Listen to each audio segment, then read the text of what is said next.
Bugun O'zbekiston poytaxti Toshkentning markaziy ko'chalarini siz bilan birga sayohat qilamiz. Odamlarning ayni bugun global miqyosda o'zgarib borayotgan iqlim haqidagi, ekologik o'zgarishlar haqidagi fikrlarni o'rganamiz. Qolaversa, Anhor.uz nashri O'zbekiston Milliy ekologiya qo'mitasiga axborot so'rovi yuborgan va ayni ularning mutaxassislarini mikrofon oldiga tortamiz.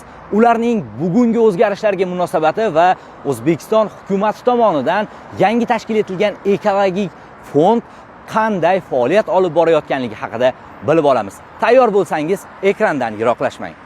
Toshkentda yoz oylari avvalgidan issiqroq, bahor esa ko'proq changli. Qish esa biroz sovuqroq o'tayotganini ko'pchilik sezmoqda. Ba'zan havoning og'irlashgani, nafas olish qiyinlashgani haqida ham gaplar ko'payadi. Bu o'zgarishlar oddiy kuzatuv emas. Odamlar uni kundalik hayotida his qilmoqda. Ishga borishda, bolalarni ko'chaga chiqarishda, hatto uy derazasini ochishda ham. Poytaxt aholisi bu haqda nima deydi? Keling, ularning o'zlaridan eshitamiz.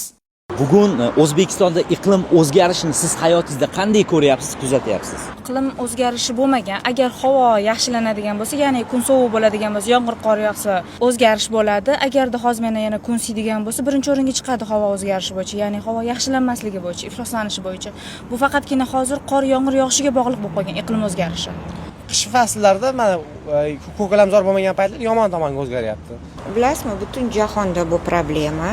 O'shaning uchun bu yediniy bitta yer shari hisoblanadi.